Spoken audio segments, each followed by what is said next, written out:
Welcome to the Open Source Solution Podcast, where we dive into the world of open source technologies and innovative solutions they offer. I'm your host, Steven Tedjamulia, and today we're joined by two remarkable guests, Alexander Volberding, Director of Business Development at Technovation Town, and Ijlal Nasir, a seasoned full-stack engineer.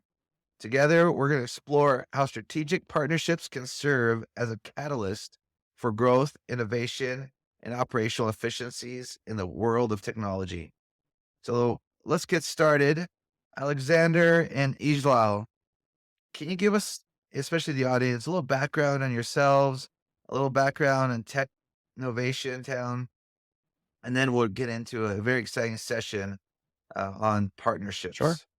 So, Alexander, why don't you get started, and then I'll let Ijlal go Cool. next. Well, thanks everyone for watching. My name is Alexander Volberding, and I've been a part of Technovation Town for the last 3 years, different aspects. My background actually is in filmmaking, not web development at all, but it's been really cool to be part of the full journey because I'm able to take things that I learned in freelance and filmmaking and bring them into web development world. And we'll talk a little bit more about what that looks like and how to make partnerships that actually benefit you and also benefit partners. And what that looks like in terms of generating new revenue. I'm based in Dallas. I've spent a fair amount of time in Pakistan, and that's how I know all these wonderful folks. And with that, I'll pass it over to Ijlal. Thank you so much, everyone. Thanks to Steven for having me in this call. So I'm Ijlal Nasir. I've been in the tech industry for about 6 years now. I do a lot of web development, mobile app development, blockchain, about different cool things in the tech industry. So been working with Technovation Town. And I really like the idea of being like resources. There are a lot of talents across the globe. So Technovation Town gives us a smartphone to connect with lots of businesses across the globe. And yeah. Thank you for both for being here. I know you have a vast knowledge about partnerships, open source, and we're going to dive into these. We've split the podcast in several sections, and we're going to dive into how to expand your business through strategic partnerships. So kicking things off for both of you, either of you, what makes partnerships a viable strategy for expanding into areas outside an agency's core competencies? Yeah, I could start. There's this classic line in business, which is do business with your friends. I think I prefer to do business only with my friends. And start to see that kind of whenever you start building relationships. And it's like people who ultimately give you the best business are the people who trust you. And it's all about we build that trust. And so it's the things as we've pivoted, I guess in the last 5 or 6 months between being B2C and moving into B2B. And with that, we transformed this into building our customer, but company relationships. And so that's been incredibly valuable. And how do these relationships help you expand your business, entry into new markets, new technologies? What have you seen as you've been doing these partnerships? Yeah. So the way that we work is we plug in with other agencies, startups, entrepreneurs, and we are allowing, we have a huge stack that we work with. But also what's really cool is that we also partner with other really niche agencies. And that allows us to transfer, if we have work in a specific field that we don't do, then they're able to do that. And so basically we're able to say that we do everything because of these partnerships. Either we're using our partners or we're using our services, or our partners are using our services, and kind of vice versa. And so it's like now whenever we run into a client that's, hey, can you do this? The answer is always yes. And if it's yes, then that ultimately drives revenue. I love it. So you find partners where you can provide complementary services to each other. Give us a little background for the audience listening. What are the exact services that you provide so that they can know how your service complements theirs? Yeah, this is probably a better technical question for Ijlal, but the premise is that kind of anything and everything. Ijlal, you can speak to yours and then what you're on in the company.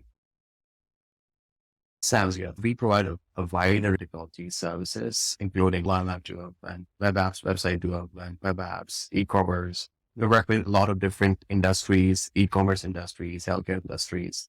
We help our clients with compliances, and apart from that, We do all sort of different things. Apart from Web3, we also pioneering like Web3, blockchain, eco, apart from that, NFT marketplaces development. We also provide services like AI, machine learning. So we, again, we're very short, we do quite a lot of services. And there are lots of talented people out here. They provide different services in different niches. So yeah. So you have a lot of technology. You're pretty broad on technology services you can provide, a big depth of technology. So when companies want to partner with you and say, I need some open source developers, I need technologists that are good with e-commerce, that can do cybersecurity, that can help me build my website. You have the expanded team to help them out. Yeah. What have you seen as the biggest challenge that you've seen companies face with technology as they've sought you as a partner, right? What caused them to say, man, I need a partner that can help me in this area? And how did you help them overcome it? Yeah. So really when it comes down to these partnerships, at the end of the day, it comes down to cost, when it comes down to generating more income. And so whenever these partnerships succeed, it's usually because the those partners are looking either to expand services to their client, or I just totally lost my train of thought. But yeah, expand services to their client. And then I forgot. Can you say the question one more time for me? Yeah, what challenges have you seen that these partners that partner with you are encountering that makes this partnership work well? And then how did you help them overcome it? Yeah. So honestly, with the biggest differentiator between us and everyone else is cost, right? Because the majority of our workforce is based in Pakistan. That's one of the biggest things that we see, that especially smaller agencies, like other web development agencies that are our partners in the US, it's so difficult in the beginning to be able to grow your team and maintain exclusively like US based developers, right? Because paying significantly more. What we've noticed is that a lot of development agencies in the US, they fail within 3 to 5 years. And that's largely because you need an incredible volume of work in order to sustain the salaries of US based developers. And so that we work well to complement these agencies because we want them to grow with their in-house staff, is that we're able to, let's say, for example, Ijlal comes and partners with maybe a CTO of a company. And so now the CTO isn't backlogged with all of the physical work that they have to do. They build out their ideas. And it comes even to when it comes to other senior developers in these web development agencies, is that they have these incredible customer facing skills sometimes, and those skills aren't able to be utilized to develop new projects, expand on new technology. They're so stuck in the backlog. And that's one of the really cool ways that we do partner. We offload a lot of the backlog and allow the creative people that are physically in-house with you to be able to go and do bigger, bring in more revenue, bring in more projects, even explore new technologies that they wanted to be so bogged down. And also the way we do things is pretty different. We do everything in a very controlled manner. We have the team members out with us. We do everything from the start to finish. Everything's in a very controlled environment. We have the devs with us on site. Because that's also differentiates us from other competitors. Yeah. Okay, that's great. The pricing is a big one you've talked about right now, and I want to get into managing of bandwidth fluctuations because, as you talked about, an agency, maybe a small agency, they can't maintain those high prices. They have several projects that came on. They need some developers to help increase that bandwidth. How do Is you one of the accommodate best this things influx about in us, to be demand all of a honest. sudden So to one, keep all of our up developers with are the in-house, pace of but your more than that partners? is that the way that we're structured is that we're in these micro teams. So let's say for example, that Ijlal gets a client, an agency, and a partner that we have. And then all of a sudden that partner is tasked with like a ridiculous amount of work, more work than possibly Ijlal could do in 100 hours a week.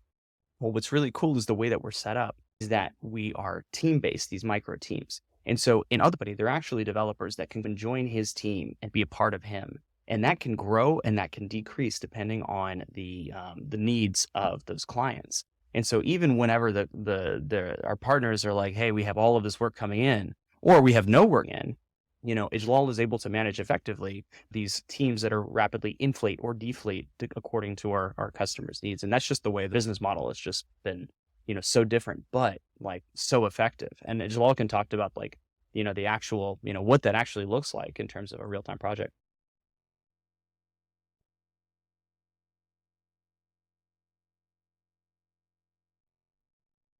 Yeah, so in terms of real-time projects, we get a lot of work. So we have other team members, other developers. Alex said pretty much most of the devs are like on site. So depending on the requirement or depending on the number of hours, we can just increase the team size, even if we have to work on a different tech stack and stuff like that. So we can also like manage lots of team members to work with us to join forces. I think there's a lot of wonderful talent here in Pakistan, and like, yeah. And I could even say too, in terms of working with open teams is really cool, because whenever you come to open teams, it's like they work with other agencies like us, where ultimately at the end of the day, we have a wide variety of skills. And if there's skills that we don't have, there's skills that in other companies that they have. So they have sort of the solution for everything. And that's one of the reasons why we like partnering with them, is because if we can't do it, there's somebody else on their team can do it. And ultimately at the end of the day, if their clients win, like the people that are coming to open teams, then we do too, because all of that work is coming either to us or to other people. And so as we expand our services, we're able to help open teams, and there's nothing that combine forces that we can't. Yeah, that's a great benefit. And thanks for illustrating that of the opportunity of being able to combine forces across multiple partners to support a client. Specifically to what both of you are doing and your teams. I love that team structure. You create little teams and you bring them together to and scale your development size. How do you ensure consistent quality and deliverability when you have these rapid increasing teams to make up for the bandwidth of your client? What are some steps that you do there? A couple of things. So the first thing is, because we're all physically in house, like literally located right across from Ijlal are some developers, senior developers, all sorts of different. And so these aren't new people that are working together. These are people that been working together for oftentimes, right? And so that's one of the biggest things that we see in the breakdown, is when you have a bunch of different people that don't know each other, that haven't worked with each other, try to come together, then you start to see like the issues in quality control. Things is that as Ijlal's teams grow, it's less of him doing the physical development and more of him QCing the work that's happening by his team. And so you still high quality that you get from working with a senior dev scale that's quality controlled. And all of that is because it happens in-house. Are you just make the that we are providing this quality control, this work? So we have like our own QA teams. So before sending up lines, make sure like everything is quality controlled, everything's well tested. That's how like we maintain quality. And you've been doing this for many years and have helped many clients. Falls to watch out when scaling this technical bandwidth, and how can those mistakes or pitfalls be mitigated? Yeah. So when it comes to scaling, the biggest thing that is like the communication channels. Organization is really key. If we work with a partner that's well organized, like then it happened pretty rarely. So that's the thing. And on we work too, even the way we start with new part, it's not we have a small project and then the day we need developers on this team. Usually it's a pretty gradual, or at least sloped. And so that allows us to work out the kinks of communication early on. And so generally it's nowadays, with the workflow that we have, we don't really have issues like that anymore. And that's largely because we've discovered that, okay, we plug right into your Slack. There's not a middleman, right? It's not me talking like a non-technical person relaying information. You developer as well, right? And that's honestly one of the biggest things, because then that cuts down on the communication cuts down on the communication issues whenever you do scale into those big teams. And yeah, and as soon as we get connected with the clients, so like we get on calls, we set meetings to understand the requirements better. So I don't know. Then once everything is sorted, we get the requirements, and then let's we close the deals, stuff like that, and what we do the work on site. Yeah. That's great. And I'm sure dive into more of all the quality and how you help people scale. And you provided really answers. And I think for those contemplating to work with Alexander and Ijal, feel free to reach out directly on those. Let's talk about innovation. It's key to staying ahead. And you've helped us innovate, build new products. Um, and what are and you've in Technovation Town technologies at a lower risk? How do you help them with innovation? I know that's key to some of the things that you do, but what are some ways that you've been able to help companies innovate with the structure that you have now? Yeah, what's cool about having sort of a large team or large number of employees is that the type of work, the type of development that we have team is pretty scattered, right? Or like literally there's so many different types. And what's really neat is that whenever a client is like, hey, I'm dreaming about this idea. And let's say, for example, maybe Ijlal doesn't work in that tech stack. Sitting next to him is somebody who can, and that can be a part of his team. Consequently, we're able to combine and try out new technologies. Or because the other side of things is because our rates are so competitive, can be like, hey, check this out. We can try this, and it's cost you a fraction of what you might try in another thing.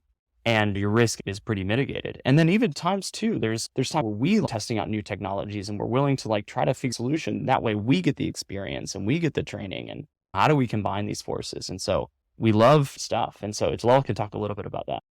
Yeah, and apart from that, like we do PT sort of trainings and legends and like water toolings and stuff. We make sure like our team members are like create the latest trends and technology in the space. So that's what we also do to make sure everybody in the team is well aware of the technology, trained of the and different technologies in the space and different standards. Can you share some examples where a partnership allowed you to experience areas you were previously unfamiliar with?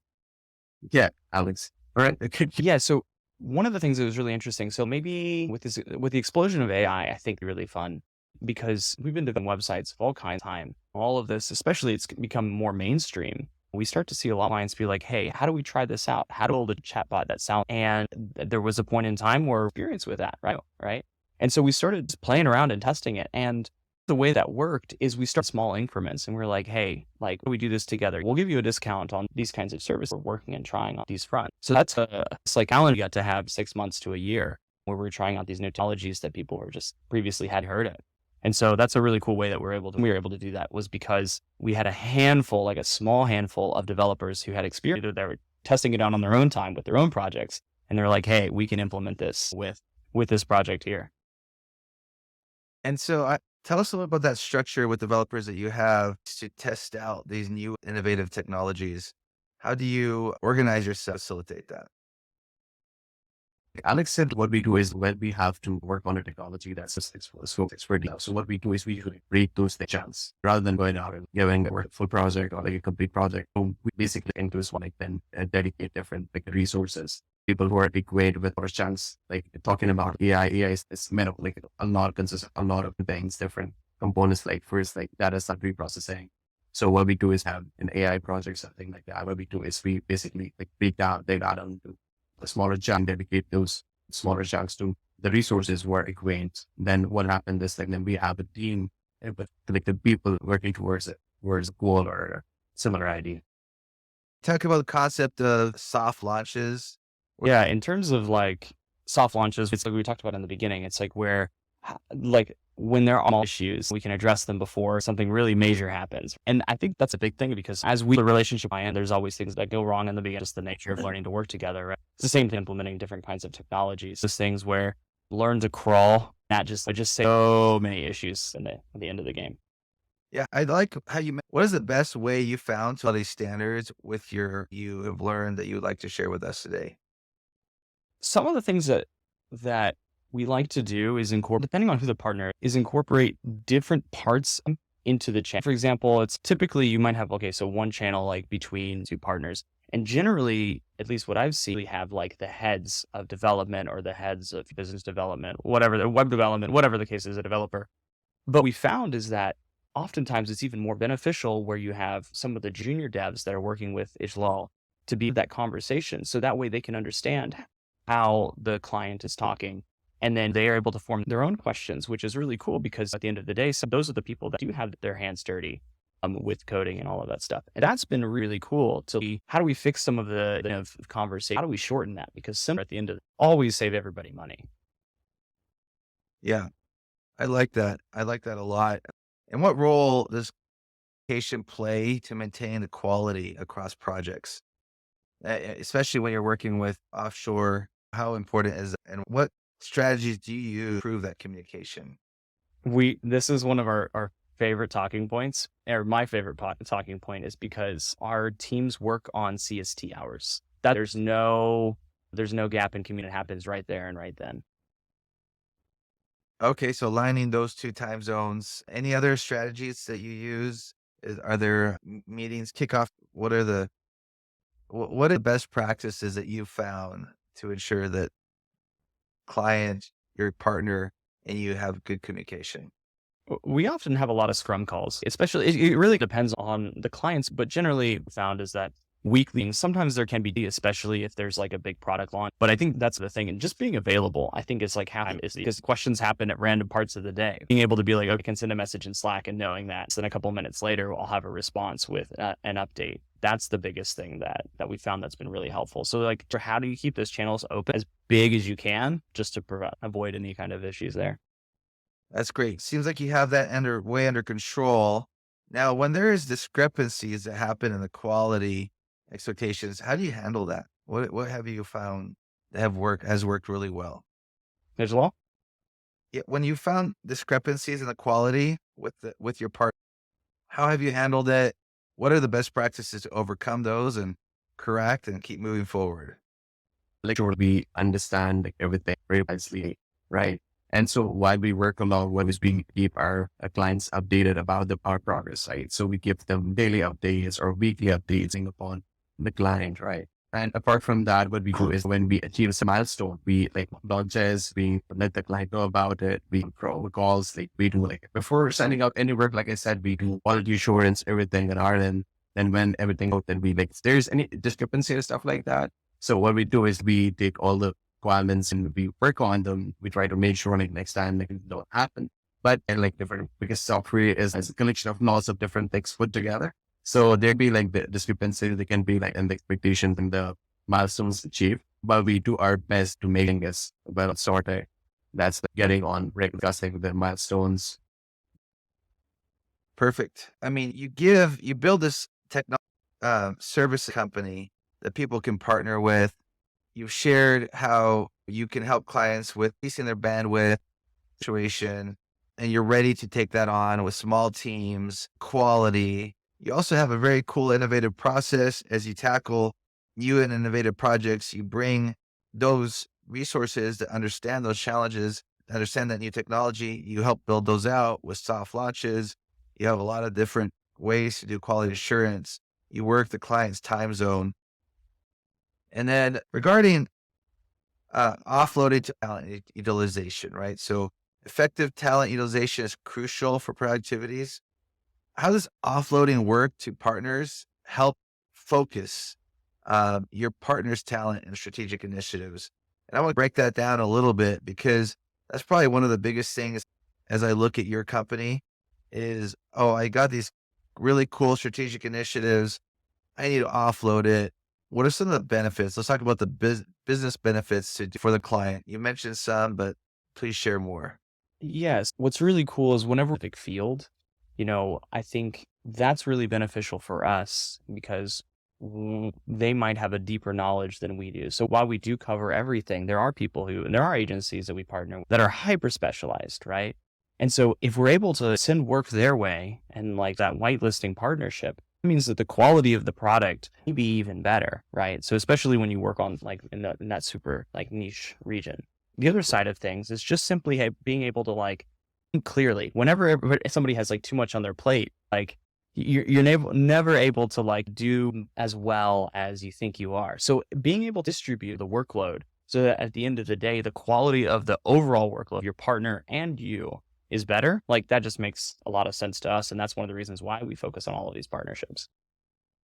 And I just want to get your feedback a little bit on as you're talking to partners and helping them decide among all the projects they have, which one should they offload and which one should they keep in house? Any strategies that work well that you want to share with people?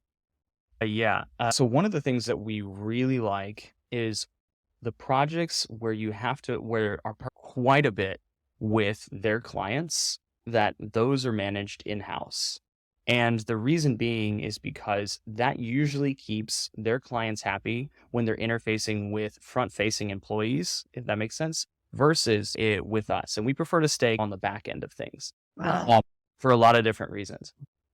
That's really beneficial to help aligning. So you have all of this would be helpful for you to offload, which would be even more helpful for you And at the end of the day, how do we make sure that if we do this in this way, that all of your projects are better, you're staying with the front-facing clients more often, and then all of the back-end work that you're having to do, or even the process that the client require interfacing with, we can take that and that can help relieve the pressure on your plate and be able to produce. And that's great. I love the strategy. And follow-up question to that, what are the benefits you've seen from allowing from your clients to focus on higher impact work while taking that off their plate and offloading it to you, if you've seen for your clients? I think it's the creativity and innovation that they're able to do. You focus on all of the backlog. You're thinking a little clearly that at the end, you're going to generate revenue because us and those clients, those projects aren't falling by the way. You're really technical. You're really high performance employees to focus on maybe even product pursuing interests that they're in. And so that's been huge, honestly, for our partners is now that the people that they're paying a significant amount of money because they're based in the US, they're performing at their maximum because they're not swamped with anything else. That's great. And then, Ijlal, feel free to talk about as well. But now we're on to, okay, if you had to work on the technology stack between your client and yourself, the partner, if you had the optimal stack to work on, what kind of tools would you use to best coordinate? What do you recommend that get put in place to ensure you can max operation? All right. So for communication channels, we use Zoom calls, things, management, for project management, similar, lots of tools. So no matter what the client is saying, like we can pretty much adapt to what they're using, ranging from their different Jira applet and stuff like that.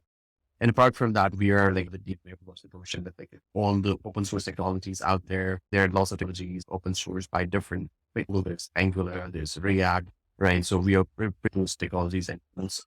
So was these open source tools and libraries, these are open source and not proprietary. They're familiar with all of these. And what happened when it helps us like accumulate like cost effective, right? And all having working with all these open source tools that everything is like pretty standardized. So even the devs, their team are like pretty familiar we are using, so everything's like pretty. And if a client comes in and they say, look, here's my tool stack. This is the way I like to communicate. This is what I like to do. How adaptable are you to work within their technology frameworks? Not at all. Zero. Yeah, honestly, we can do just about anything. At benefits of larger companies, we can do that. And the cool thing is if we finally know somebody who, and that's the bit of working with open teams is kind of powers we can all do kind of thing. So this cast up here is talking about success stories. So we've outlined a lot about the benefits that your company can provide as companies are trying to sell their open source projects to clients, and they need a bench of people that they can scale up, scale down, test innovation. They can be able to trust with quality. That's something, and get a good price so that they can their margins and provide a product that's cost effective to their own customers. You guys are a perfect partner in many ways. We're glad that we have you and the Open Teams Partner Network. So can you share some case studies of clients that you've helped in specific industries or build different solutions that have this model? And how have these partners become successful? Yeah, I can talk a little bit about this. What's really interesting is in the world of AI that we're now, we're getting so many messaging, right? So like from like an advertising perspective, if you go back like 1970s, people were getting served around 500 ads like a day. Now that figure, I think about 6 years ago was around 5,000. Now with AI, it's probably doubled, to be honest, right? And so that's one of the things is like when you look at these other agencies, development agencies, it's like, how can you how can your messaging actually get out when everybody else is throwing tens of thousands of, right? And so it's everybody's saying who can loudest. And that's one of the things that we've discovered is by doing these partnerships, we have our clients that we work with over here, you have your clients over here. And now if we build a partnership and have that rapport, then now your network expands to all of our clients, expand to all of your clients. And so have to do less shouting and more of just maintaining these relationships, which is far easier, especially if you're doing business with people you enjoy. And so I think in terms of like actual case studies, that's something that we've seen even in just a short period of time that we've been doing all of these partnerships, is that now our clients are doing far less when it comes to marketing, trying to secure the next deal. it's all more that we do that, more that I partner with you over here, we partner with another agency, and then those two partner together, then now we have this huge network of people where it's just this huge referral system. And so when it comes to how do you get more clients, because at the end of the day, or even better paying projects, right? How do you get that? And from what we found is that so many of those in the past have just come from word of mouth and referrals. And so how do we build more of that? How do we build more of that for us and for the people that we work with? So that's been like a real practical study that we've done recently.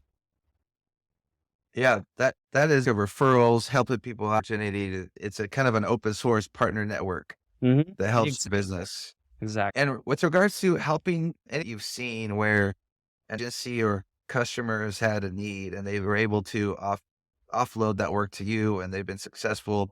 Anything you could share with the audience today?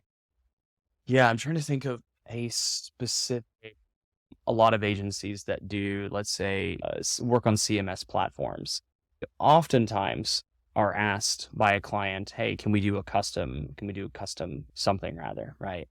And especially want to have that capability in-house, they have to say no. And so I'm thinking recently, there was an agency that is focused on CMS and full custom website with all sorts of implementations and stuff that it will ultimately be built React.